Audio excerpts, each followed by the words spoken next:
Салам алейкум, хурматлы милләттәштәр. Здравствуйте, уважаемые друзья. Сегодня я вновь хотел бы поговорить о такой теме, как варварская добыча природных ресурсов в Республике Башкортостан и борьбе местного населения против этой варварской добычи, вообще против любых разработок. Буквально недавно прошел в селе Тимясово Баймакского района сход, где собралось примерно от 5 до 7 тысяч человек. Большой, сильный, массовый сход был. Этот сход прогремел не только на всю Республику Башкортостан, но и на всю Россию. Многие гордились тем, что у нас в Республике Башкортостан такие массовые сходы проходят, что люди умеют собираться, отстаивать свои интересы, свою землю. Однако, буквально сегодня прошел новый сход в Хайбулинском районе, в селе Подольск, и где, к сожалению, собралось всего от 50 до 100 человек. Почему так произошло? Я не знаю, но если коротко, давайте расскажу, в чем дело, почему там должен был происходить сход. Дело в том, что под Подольском в земле нашли большие залежи медной руды, огромные залежи. И правительство вместе с УГМК подписали договор о разработке данной территории, о добыче этой медной руды. И согласно этому договору эти люди, населяющие поселок Подольск, должны переехать в любые места, куда они пожелают, но им предлагали еще дополнительно переехать в Сибай и в Акъяр. На каждого человека, насколько я знаю сейчас, как говорят в СМИ, предлагают по 4,5 миллиона рублей. Или на дом, по-моему, 4,5 миллиона рублей. 4,6 миллиона. Около 50 семей, около 50 домов, соответственно, согласились уже, и подписали такие договора. Это одна из основных причин, почему так мало людей вышло на сход на данный. Так вот, на сход, который сегодня был анонсирован еще за несколько дней, за несколько недель даже, его, помню, анонсировал такой известный общественник Буранбай Аскаров. Он еще говорил об этом сходе, на сходе в Тимясово. То есть это достаточно давно. Так вот, где-то от 50 до 100 человек всего собралось, и из них чуть ли не половина, наверное, это были приезжие общественные деятели, экозащитники, которые постоянно участвуют в различных сходах. А остальные 50% это местные жители. Так вот, почему они собрались? Скорее всего, потому что им, наверное, не нужна эта земля уже. Они уже смирились с тем, что эту землю у них заберут. И они готовы взять эти 4,5 миллиона и уехать оттуда, бросив свою родную землю. Пусть вас не смущает название Подольск, русское название. Когда-то это было русское село, но на сегодняшний день там 90% проживают башкиры.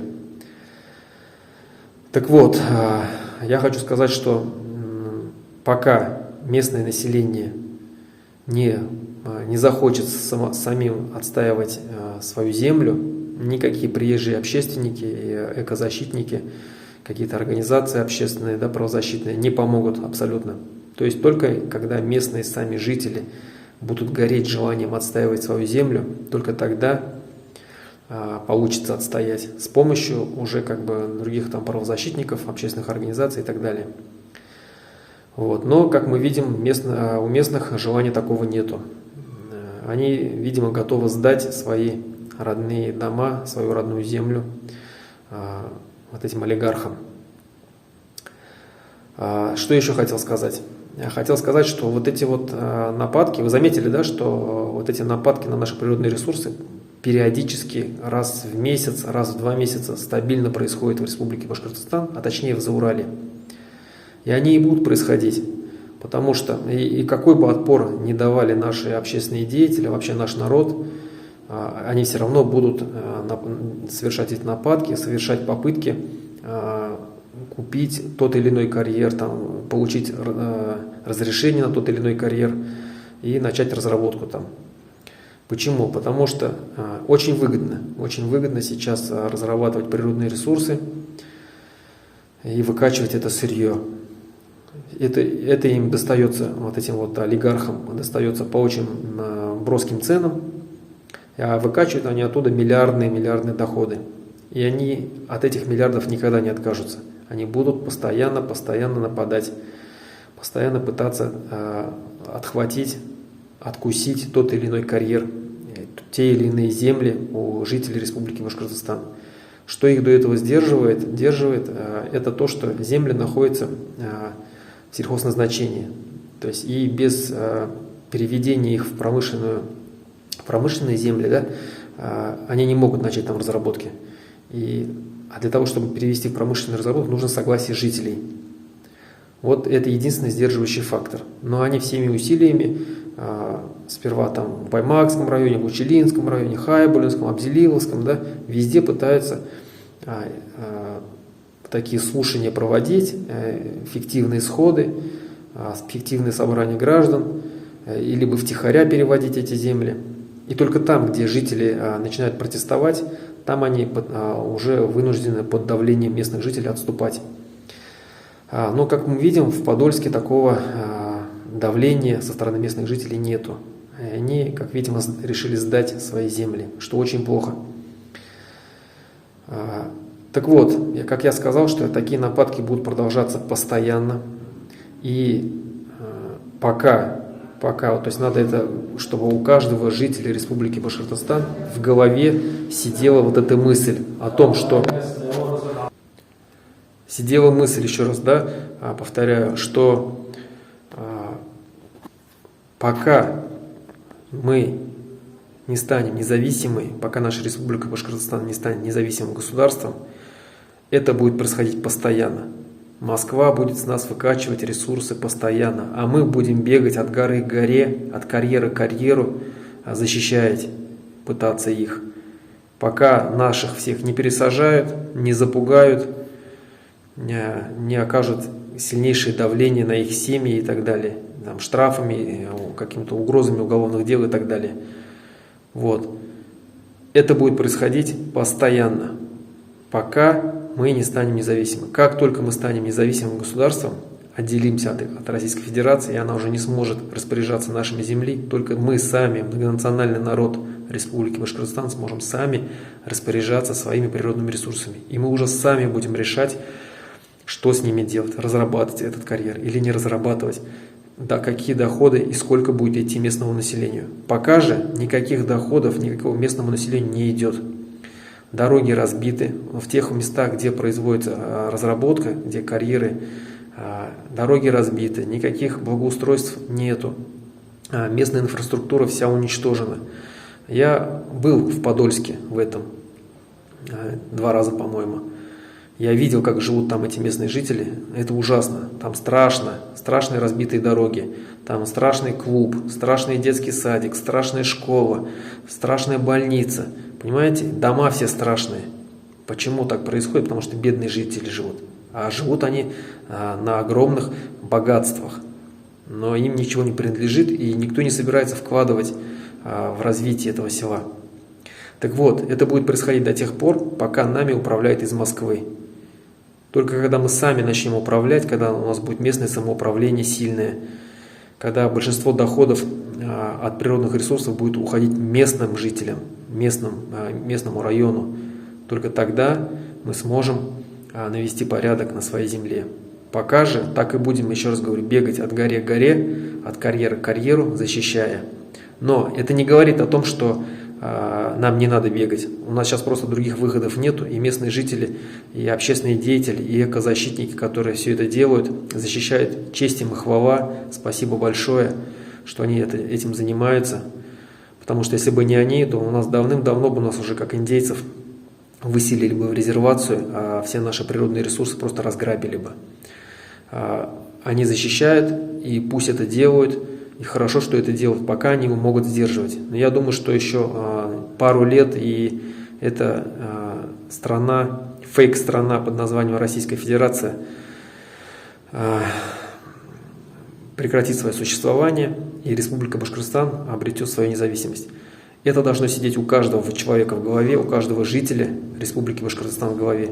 Не надо об этом говорить там, властям, громко говорить где-то, но это надо говорить со своими друзьями, со своими единомышленниками и у себя в голове постоянно прокручивать.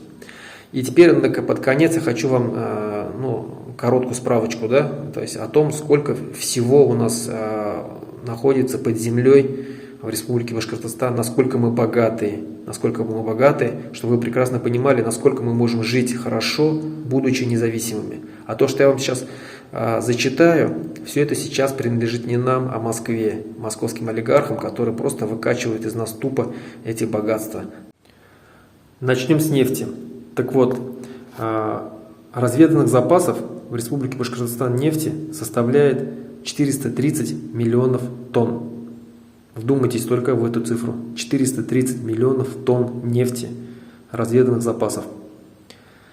По мнению экспертов, этих запасов, вообще нефти у нас осталось еще на 27 лет разработки, выкачки. Так вот, грубо говоря, что если через 2-3 года мы обретем независимость, то еще нефти нам хватит примерно на четверть века, где-то на 25 лет.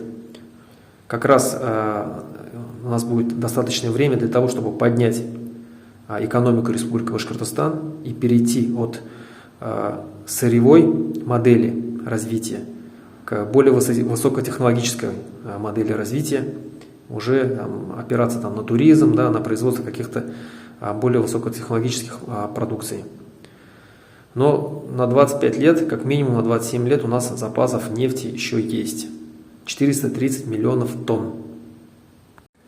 Запасы золота составляют 550 тонн.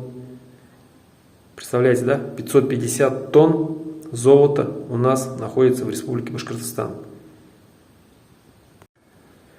300 миллиардов кубических метров природного газа запасов. Вдумайтесь только в эту цифру. 300 миллиардов кубических метров.